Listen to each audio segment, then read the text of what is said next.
ጌታ በሊቀ ካህናቱ ሸንጎ ውስጥ እየተመረመረ ያለ ሊቀ ካህናቱ ሲጠይቀው ክርስቶስ መለሰ። ሲመልስ እዛ ከቆሙ ሰዎች አንዱ መጣና ክርስቶስን እንዴት ለሊቀ ካህናቱ ትመልሳለህ ብሎ በጥፊ መታው ይላል። ሲመታው ክርስቶስ ምን አለ? ለምን ትመታኛለህ አለ። እስኪ በሉ ለምን? ክርስቶስ ያ ሁሉ ጅራፍ ሲወርድበት ለምን ትመቱኛላችሁ ብሏል? ሲቸነከር ለምን ትቸነክሩኛላችሁ ብሏል?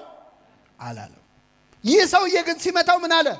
ክፉ ተናግሬ ከሆነ ስለ ክፉ መስክርብኝ፣ መልካም ተናግሬ ከሆነ ግን ለምን ትመታኛለህ አሉ። ለምንድን ነው የዚህ ሰውዬ ጥፊ ክርስቶስ ከሌላው ብት በላይ ተሰምቶት ያናገረው? ለምንድን ነው ካላችሁ ክርስቶስ መጥቶ በጥፊ የመታው ሰውዬ ማን እንደሆነ ስለሚያውቅ ነው። 38 ዓመት ከተኛበት አልጋ ያስነሳው ያበሽተኛ ነበር። ስለዚህ ጌታ ያመመው ጥፊው አይደለም፣ ባዳነው ሰው መመታቱ ነው። ባዳነው ሰው እጅ መመታቱ አመመው። ክፉ ተናግሬ ከሆነ መስክርብኝ፣ መልካም ተናግሬ ከሆነ ለምን ትመታኛለህ? አልጋህን ተሸክመ ሂድ ከማለት ውጪ ምን ክፉ ቃል ተናግሬያለሁ? ክፉ ተናግሬ ከሆነ መስክርብኝ፣ አልጋህን ተሸክመ ሂድ ብዬ በመልካም ቃል አድኜህ ከሆነ ግን ለምን ትመታኛለህ አለው። ያዳነንን በኃጢአታችን ከመምታት ይጠብቀን እግዚአብሔር። እያንዳንዳችን የምንሰራው ኃጢአት ያዳነንን መምታት ነው ምእመናን። እያንዳንዱ ኃጢአት በክርስቶስ እሾህ አክሊል ላይ አንድ ሌላ እሾህ መጨመር ነው። አመመው ክርስቶስ ለምን ትመታኛለህ አለ። ያን ቀን ማንም አልመሰከረለትም። ይህ ወንበዴ ግን በአደባባይ መሰከረ። ይህ ግን ምንም ክፋትን አላደረገም፣ እኛንን የሚገባንን የምንቀበለው አለ። ከዚህ በኋላ ዞሮ ወደ ጌታ ሆይ በመንግስትህ በመጣህ ጊዜ ምን በለኝ አለ? አስበኝ አለ። ሁለት ነገር ነግሬያቸው አበቃለሁ። ይህ ጸሎት በጣም ትልቅ ጸሎት ነው። ጌታ ሆይ በመንግስትህ በመጣህ ጊዜ ምን በለኝ። ቤተ ክርስቲያናችን ይህን ጸሎት ቅዳሴ ላይ ከታው ተዘከረን እግዚኦ በውስተ መንግስትከ፣ አቤቱ በመንግስትህ በመጣህ ጊዜ ምን በለን። አይገርም? ቅዳሴ ላይ ላለነው ወንበዴዎች ብላ እኮ ነው። ቅዳሴ ላይ ላለነው ወንበዴዎች ብላ ይህንን ጸሎት አመጣችሁ። ይህንን ወንበዴ ያሰበ አምላክ ሁላችንን ያስበን። በመንግስት በመጣ ጊዜ አስበኝ ሲል ክርስቶስ ምን መለሰለት? እውነት እውነት እልሃለሁ ዛሬ ከእኔ ጋር በገነት ትሆናለህ። መቼ? ጥያቄውና መልሱ ይለያያል። ወንበዴ ያለው ምንድን ነው? ጌታ ሆይ ሙታንን አስነስተ ሁሉ ለፍርድ ሲቆም ልትፈርድ ስትመጣ ያኔ እኔን አስበኝ ያለው። ክርስቶስ ምን መለሰለት? እሺ ዳግም ልፈርድ ስመጣ አስብሃለሁ አላለው። ያለው ምንድን ነው? ዛሬ ከኔ ጋር በገነት ትሆናለህ። መቼ? እስክመጣም አትጠብቅም አለው። አቤት የእግዚአብሔር ምሕረቱ! አንዱን ወንበዴ ዛሬ ምርሃለሁ አለው። አቤት ይህንን ወንበዴ ዛሬ ምርሃለሁ አለው የሚለው ታሪክ የተጻፈው ታምረ ማርያም ላይ ቢሆን ኖሮ ሰዎች ተረት ነው ይሉን ነበረ። እንዴት አንድ ወንበዴ ሊገባ ይችላል ገነት ይሉን ነበር። ይህንን ታሪክ ወንጌል ላይ ያጻፈ አምላክ ስሙ የተመሰገነ። ገድል ላይ ቢሆን ኖሮ እናንተን የፈጠራችሁት ይሉን ነበር።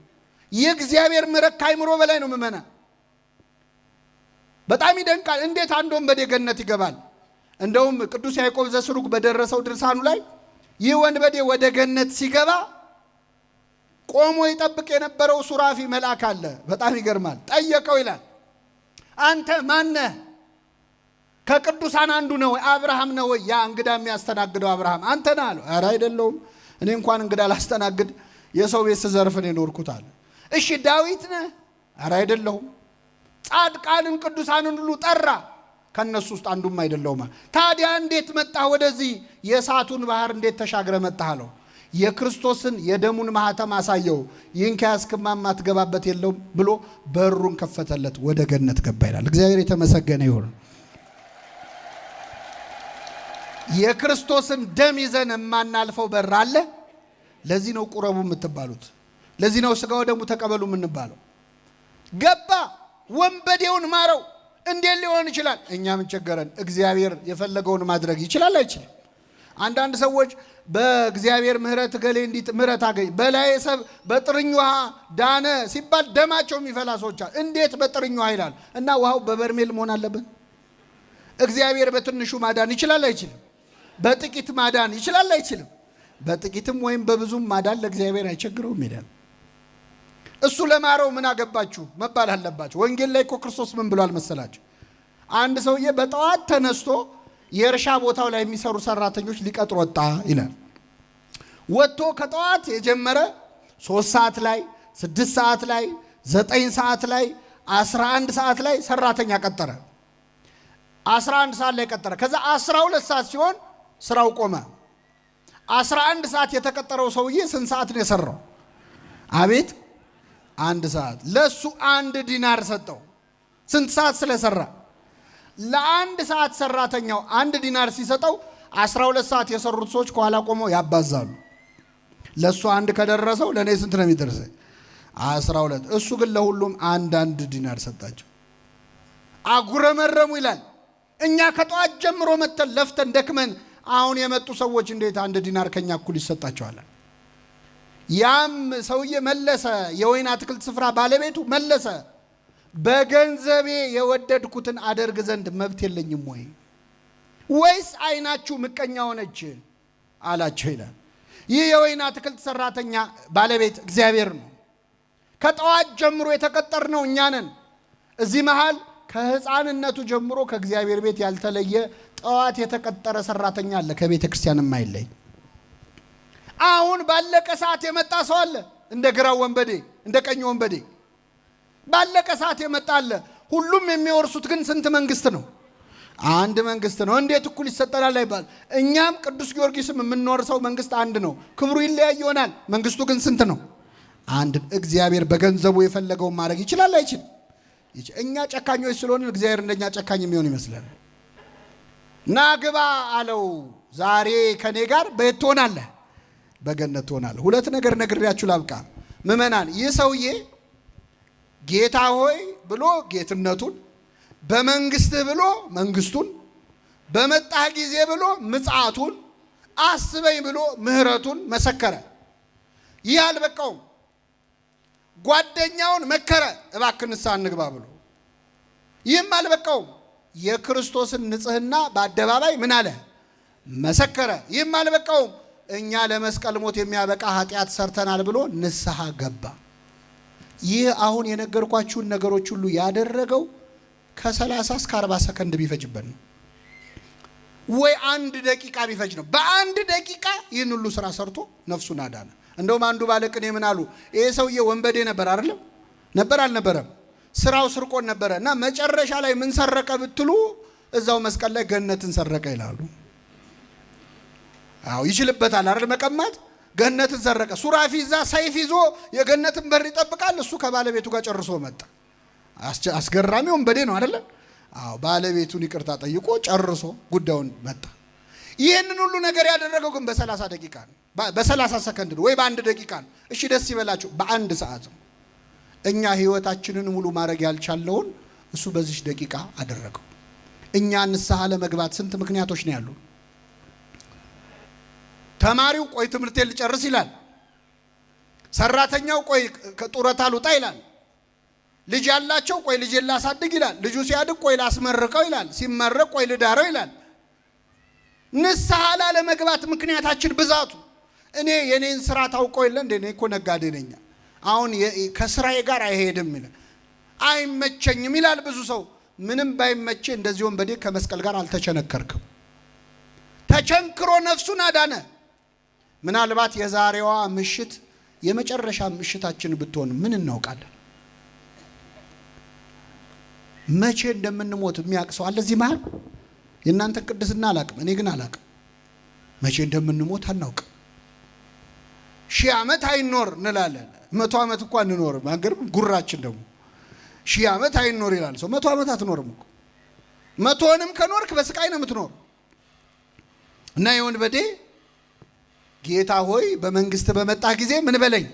ይህንን ሁሉ በጎ ስራ የሰራው በጣም በሚገርም ሁኔታ በ30 ደቂቃ ውስጥ። ላለመመለስ የምንደረድረውን ምክንያት እግዚአብሔር ያርቅልን። ንስሐ ግቡ ሲባል እኔ ብዙ ሰው እንደውም ሊሞት ሲል ነው ንስሐ መግባት እቅዱ። በምን አወቅ ካላችሁ ብዙ ሰው ሲጸልይ ይላል ለንስሐ ሞት አብቃኝ ይላል። ለምን ሞት? መቼ ነው ንስሐ ሊገባ ያሰበው? ሊሞት ሲል። እዚህ ምድር ላይ እኮ ፍቅር አቤት ከኃጢአት ጋር ያለን ፍቅር እኮ እንደው ምን አይነት ኮሚትመንት ነው። ትዳር አረግ ነው እኮ ኃጢአትን መላቀቅ አንፈልግም። ስለዚህ በኋላ ነው ንስሐ። እኔ ንስሐውን ብገባ እኮ ተመልሼ ኃጢአት መስራት አይቀርም። ታውቀው የለ የኔን ስራ የኔን ውሎ ታውቀው የለ ባይሆን ቀስ ብዬ በኋላ ተረጋግቼ ንስሐ ገባለሁ ይላል። መልሼ ኃጢአት ከምሰራ ነው።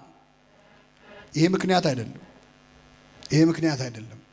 ምእመናን ገላችንን እንታጠባለን በቀን በቀን እሺ፣ እንደው ቢርቅ በሳምንት በወር እሺ፣ በአመትም ቢሆን ግድ የለም እንታጠባለን። ገላችንን ታጥበን መልሰን እንቆሻለን። አንቆሽሽ አይሰማኝም። ስለዚህ መቆሸሻችን ለማይቀር አንደኛውን ጠርቀምቀም ብሎ ለምን ስንሞት አንታጠብም ትላላችሁ? አንልም። የስካሁኑን እንታጠበው የቀረውን እግዚአብሔር ያውቃል አይደለም? አዎ፣ ከስጋ በመታጠብ ከሚመጣብን ቆሻሻ ከምናስወግደው ቆሻሻ በላይ ኃጢአት እኮ የበለጠ ነው፣ የከፋ ነው፣ ነፍስ የሚያቆሽሽ። ስለዚህ ቀጠሮ አትስጡ። የወንበዴ የቀረችውን ሰዓት ወሰነባት። የመዳን ቀን መቼ ነው? ዛሬ አይደለም አሁን ነው የሚለው። ዛሬማ ብዙ ነው። ዛሬማ ከጠዋት እስከ ማታ እኮ ነው። እስከ ሌሊቱም እኮ ዛሬ ነው። የመዳን ቀን መቼ ነው? አሁን ነው። ቅዱስ ዮሐንስ ወንጌላዊ ይገርማቸዋል። በነገው ዕለት ጌታ ተሰቅሎ ሲሰቃይ አይቶ የክርስቶስ መከራ ከልቡ አልጠፋ ብሎት ነበር። በዚህ ምክንያት ፊቱ በሐዘን የጠቆረ ነበር። ቁጹረ ገጽ ነው የሚባለው። ዮሐንስ ከዚያ በኋላ ብዙም አይስቅም ነበር በሕይወት ዘመኑ። ሳቅ ሲስቅ ያየው ሰው የለም። ሐዘን አልጠፋም። የጌታ መከራ አይኑ ላይ ስላለ ማለት ጌታ ተነስቶ እንኳን ግን አይረሳው እና አንድ ቀን ግን ይገርማቸዋል። እንደው ከአንጀቱ ስቋል ይባላል። ቅዱስ ዮሐንስ ሆዱን ይዞ ስቋል። ምንድነው ያሳቀው? አንድ ሰውዬ ልብስ ሲያሰፋ አይቶ ማሰፋቱ አይደለም ልብስ እያሰፋ ይከራከራል። አሳጥረው እዚህ ጋር በደንብ ጠበብ አርጋት አደራ እጁን እንዲያርገው እግሩን እንዲያርገው እያለ ልብስ ሲያሰፋ የእግዚአብሔር መልአክ መጣና ለወንጌላዊ ዮሐንስ በጆሮ አንድ ነገር ነገረው። ይሄ ሰውዬ ልብስ የሚያሰፋው ሰውዬ ነገ ጠዋት ይሞታል አለው። መቼ ነው የሚሞተው? አሁን ምን እያደረገ ነው? አደራ ጠበብ እንዳይል አደራ እዚህ ጋር ይላል። ሊገነዝበት እኮ ነው። ትስቃላችሁ አይደለ? ጠባቂ መልአካችን በእኛ የሚስቀው እንደዚህ ነው። እኛስ መቼ እንደምንሞት ምን እናውቃለን? መቼ እኔ የሚገርመኝ ሰው ቀብር ላይ ቆሞ እኮ ያቅዳል። ቀብር እየቀበርን እኮ እናቅዳል። እኔ በጣም እንደው ቀብር ላይ እንኳን ትንሽ አትሆም እየተቀበረ ከንፈር እየመጠጥን አሁን ከዚህ በኋላ እዛ ሄጄ ከዛ ቤት ገብቼ ከቤት በኋላ አረ ቀብር ላይ ነገ አንተ ትሞታለህ። አሁን እንኳን አስታውሰው እስቲ አንተ በዚህ ፍርድ ላይ ሳለ እግዚአብሔርን አትፈራውም? ምን አለው ጓደኛውን ሲመክረው። በዚህ ጭንቀት ላይ ያለ በዚህ ሁሉ ነገር በተበላሸበት አገር ላይ የኖርን አሁን እግዚአብሔርን ያልፈራን መቼ ልንፈራ? በየቀኑ ደም ሲፈስ እያየን ግፍ ሲፈጸም እያየን እርስ በርስ ሰው ከሰው ሲተላለቅ እያየን በዚህ ፍርድ ላይ ያለን እንኳን እግዚአብሔርን አንፈራው? መቼ ነው የምንመለስ? ምን ሲከሰት ነው የምንመለሰው? ምን ሲከሰት ነው? በጣም ይገርማል። የዚህን ወንበዴ ልብ የመለሰ አምላክ የሁላችን ልብ ይመልሰው። ከዚያ ምን አለ? ጌታ ሆይ በመንግስት በመጣ ጊዜ አስበኝ ሲለው እውነት እውነት እልሃለሁ ዛሬ ከኔ ጋር በገነት መቼ? ዛሬ ከኔ ጋር በገነት ትሆናለህ። አንዳንድ ሰዎች ጥምቀት አያስፈልግም የሚሉ መናፍቃን ይሄ ወንበዴ መቼ ተጠመቀ ይላሉ። ይህ ወንበዴ መቼስ ሰው ካልተጠመቀ የእግዚአብሔር መንግስት ሊወርስ ታዲያ የወንበዴ መቼ ተጠመቀ ብለው ጥምቀት አያስፈልግም ለማለት የሚሞክሩ ሰዎች ይሄ ሰውዬ ተጠምቋል። እንደውም እንደሱ የተጠመቀ ብዙ ጥምቀት የተጠመቀ የለም። የተጠመቀበትን ምክንያቶች ላሳያችሁ። አንደኛ የሮሜ መልእክት ምዕራፍ 6 ከቁጥር 6 ላይ የተጠመቃችሁ ሁላችሁ ከክርስቶስ ጋር በሞቱ ተባብራችኋል ይላል። ሕፃን ሆነን ስንጠመቅ ክርስትና ስንነሳ ካህኑ ወስዶ ውሃ ውስጥ ይጨምረናል፣ ይዘፍቀናል። ከዛ ከውሃው ምን ይለናል? ያወጣናል። ወደ ውሃው ስንገባ ከክርስቶስ ጋር ተቀበርን። ከውሃው ስንወጣ ከክርስቶስ ጋር ምን አለን? ተነስ። ስለዚህ መጠመቅ ከክርስቶስ ጋር መሞት ነው። ከኔ ጋር በሉ። መጠመቅ ከክርስቶስ ጋር መሞት ነው። መጠመቅ ከክርስቶስ ጋር ምን ማለት ነው? መጠመቅ ከክርስቶስ ጋር መሞት ከሆነ ከክርስቶስ ጋር መሞትስ ምንድን ነው? ጎበዝ ልድገመው። 1 ሲደመር 2 ስንት ነው? እንደ ቀጨኔ ሂሳብ ችግር አለ እንዴ? 1 ሲደመር 2 ስንት ነው? 2 ሲደመር 1ስ? በጣም ጥሩ። መጠመቅ ከክርስቶስ ጋር ምን ማለት ነው? ከክርስቶስ ጋር መሞትስ? አቤት ይህ ወንበዴ ተጠምቋል ወይ ካላችሁኝ መልሱ ከክርስቶስ ጋር ሞቷል አልሞተም? ስለዚህ ከክርስቶስ ጋር መሞት ራሱ ምን ማለት ነው? አምኖ ስለሆነ ይቅር በለኝ ብሎ ስለሆነ ከክርስቶስ ጋር መሞቱ ራሱ እንደምን እንደ ጥምቀት ይቆጠራል። 1 በሉ። 2 ክርስቶስ ከደቀ መዛሙርቱ መካከል ዮሐንስና ያዕቆብ የተባሉት እናታቸውን ላኩ ወደ ጌታ አማላጅ አድርገው። እናቲቱ ምን አለች? ጌታ ሆይ በምትነግስ ጊዜ እንግዲህ ክርስቶስ እነግሳለሁ ሲል ሰምታለች። እነግሳለሁ ሲል መንግስት ያቋቁማል መስሏት እኮ ነው። ክርስቶስ እነግሳለሁ ያለው በምን ላይ ነው? በመስቀል ላይ ነው። እደፋለሁ ያለው የሸዋ አክሊል እና እነግሳለሁ መንግስት ተሰጠኝ ስልጣን ተሰጠኝ ሲል ስለሰማችሁ እነሱም ስለሰሙ ሐዋርያት ጌታ እስኪያርግ ድረስ የክርስቶስ መንግስት ምድራዊ መስሏቸው ነበር። ስለዚህ ምን አለችው? በነገስክ ጊዜ በክብርህ ልጆቼን በግራና በቀኝ አድርግልኝ አለችው። ክርስቶስ ምን አለ? የምትለምኑትን አታውቁም አለ። ይቺ ሴት መታ ልጆቼን በግራና በቀኝህ በነገስክ ጊዜ አቁምልኝ ማለት በሌላ ቋንቋ አብረውህ ምን ይበሉ ማለት ነው? ይሰቀሉ ማለት ነው። የምትለምኑትን አታውቁም። በእውነት እግዚአብሔር የለመነውን ሁሉ ስላልሰማን ስሙ የተመሰገነ። አሁን የለመነውን ሁሉ ቢሰማን እንደው በእውነት ችግር እኮ ነበር። ወጣቶች አሁን እስቲ ስንት ልመና ነው የምትለምኑት? መጣችሁ እስቲ የብዙ ወጣቶች ልመና ምንድን ነው? አትዋሹ፣ እኔ ልንገራችሁ። የወጣቶች ልመና ትዳር ነው አይደለ?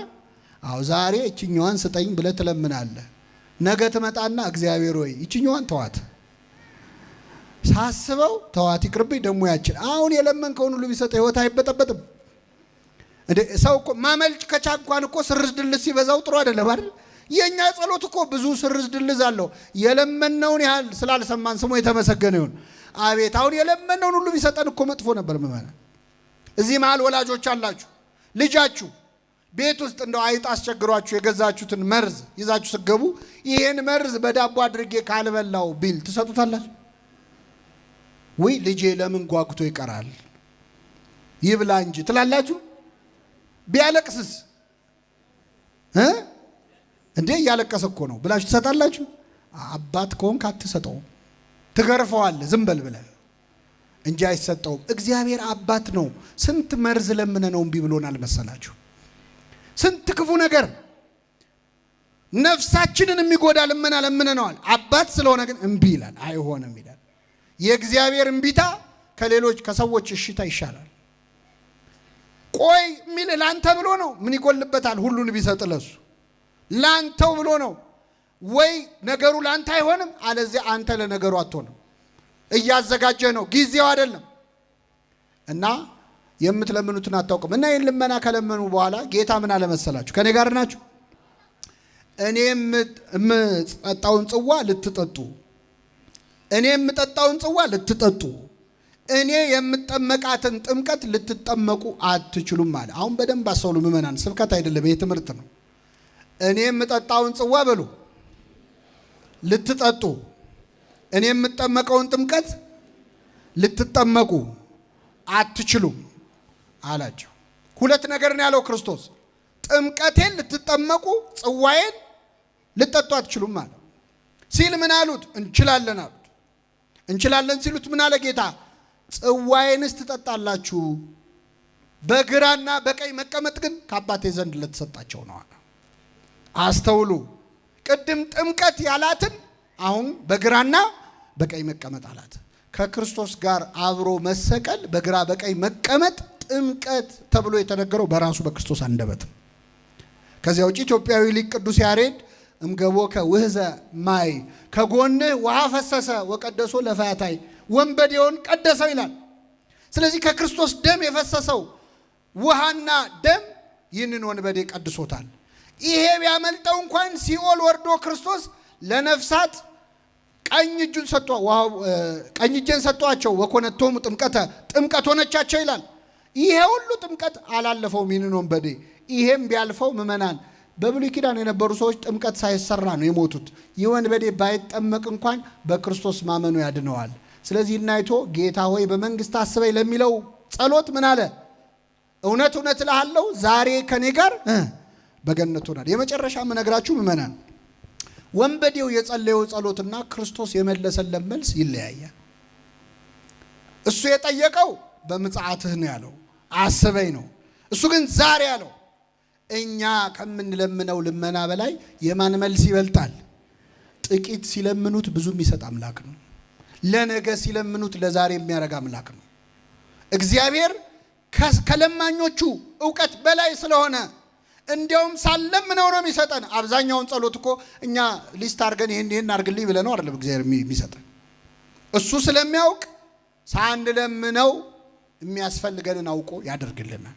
ጸሎታችንን አርሞ የሚሰማ አምላክ ነው። አሁን እኛ ምን ጸልየው ጸሎት ውስጥ ብዙ ችግር አለበት። እግዚአብሔር ግን የእኛን ዕውቀት ማነስ አይቶ ይሰማናል። በዚህ በጣና ገዳማት የተከሰተ አንድ ነገር ልንገራችሁ። አንድ ሰውዬ መናኝ ሆኖ ባህታዊ ሆኖ ከጣና ገዳማት ባንዱ ዋሻ ውስጥ ቆሞ ለረጅም ዓመታት ጸሎት እያደረገ በምናኔ ይኖራል። ከኔ ጋር ናችሁ? ብዙ ዓመት ሆኖታልና እዛ ቆሞ እየጸለየ ያለ አንድ አባት በጀልባ ተሳፍረው ወደዚያች ደሴት ይደርሳሉ። ሲደርሱ ቆይ መንገዴን ከመቀጠሌ በፊት እዚች ደሴት ላይ ትንሽ አረፍ ልበል ብለው ጀልባውን ያቆሙና ወደ ደሴቱ ገብተው ዞር ማለት ይጀምራሉ። ከዛ ድምጽ ይሰማሉ። ድምጹን ተከትለው ሲሄዱ ዋሻ ውስጥ አንድ በጣም የሚያስፈራ ሰውዬ ቆሞ ይጸልያል። ጸጉሩ ሁሉ አድጓል፣ ብዙ ዓመት ሆኖታል። ያስፈራል። ጠጋብል ሰው ሁሉ አይመስልም። ግርማው በጣም ያስፈራል። ይጸልያል። እኛ አባት ትልቅ አባት ናቸው። ሲሰሙት ግን የሰሙትን ነገር ማመን አቃታቸው። ይሄ ሰውዬ የሚጸልየው እጁን ዘርግቶ ምን እያለ እንደሆነ ታውቃላችሁ? ጌታዬ ሆይ አትማረኝ እያለ ነው። ምን አትበለኝ እንዴ? እኛ የምንለፈው ምን ብለን ነው? አትማረኝ ብሎ ጸሎት እንዴት ያለ ነው ብለው ደነገጡና እጃቸውን ጸፍተው፣ አባቶች የሚጠራሩት እንደዛ ነው። እጃቸውን መተው ቀሰቀሱት። ከዛ ጸሎቱን አቋርጦ ሲያያቸው ደንግጦ መጥቶ እግራቸው ስር ወደቀ። ምን እየሰራ ነው አሉት። አይ እኔ እዚህ ብዙ ዓመት እየጸለይኩ እግዚአብሔርን እየለመንኩ ነው ያለሁት። ከየት ሀገር ነው የመጣው? ከዚህ ሀገር መንፈሳዊ ትምህርት ተምራል? ምንም አልተማርኩም፣ እንዲሁ እግዚአብሔር ጠርቶኝ ነው አለ። ታዲያ ምንድነው የምትጸልየው ጸሎት? ጌታዬ ሆይ አትማረኝ። እንዲህ አይነት ጸሎት አለ ወይ? ከየት ነው ያመጣው ይሄን ጸሎት አሉት። አንድ መነኩሴ መጥተው አስተምረውኝ ነው አለ። አይ መነኩሴ ነኝ ብሎ ያስተማረ ሰይጣን ነው እንጂ አትማረኝ የሚል ጸሎት የለም። ለምን አባታችሁ ነው ያትልም አሉት። አላቀውም አለ። አታቀውም? አዎ። አባታችሁ ነው ያታቀም? አዎ። እንግዲያውስ እሺ ቁጭ በል ብለው የክርስቲያኖች ሁሉ ጸሎት ጌታ ያስተማረው ቁጭ አድርገው አስተማሩት። አባታችን ወይ በሰማያት የምትኖር ስምህ ይቀደስ፣ እንደምንም ብሎ ያዘው። በልችለዋል፣ ከዚህ በኋላ ሁለተኛ አትማረኝ እንዳትል ደህናዋል ብለውት እኛ አባት በጀልባ ተሳፍረው ጉዟቸውን ቀጠሉ። ጉዟቸውን ቀጥለው ባህሩ መካከል ሲደርሱ የሰውዬ መጣና ጸሎት ጀመረ። አዲስ ጸሎት ተምሯል። ምን የሚል? አባታችን ሆይ በሰማያት የምትኖር ስምህ ይቀደስ፣ መንግስት ትምጣ ብሎ ጠፋበት። ደገመው። አባታችን ሆይ በሰማያት የምትኖር ስምህ ይቀደስ፣ መንግስት ትምጣ። የለም ቢለው ቢሰራው መንግስት ትምጣ ብሎ ቀጥሎ ምንድነው? ጠፋበት። አይ እኛ አባት ሳያመልጡኝ ሊድረስባቸው ብሎ ሮጦ ሄዶ ጀልባው ላይ ደረሰበትና አባቴ መንግስት ትምጣ ብሎ ቀጥሎ ምንድነው አላቸው። ሮጦ ሄዶ ነው ያልኳቸው። እሳቸው እየሄዱ ያሉት በምንድነው? እሱ በባህሩ ላይ ነው የሮጠው። ሲያዩት ውሃው ላይ ቆሟል። በሌኔ ወንድም እንደ በፊት አትማረኝ ብለህ ቀጥል አሉት። እግዚአብሔር ጸሎቱን ሰምቶታል? አልሰማውም? እሱ አትማረኝ ብሎ በቅቷል። እሳቸው ማረኝ ብለው በጀልባ እየሄዱ ማለት ምን ማለት ነው? እግዚአብሔር የሰማው ያለውን ሳይሆን ለማለት የፈለገውን ነው። እግዚአብሔር ለማለት የፈለገውን ይስማን።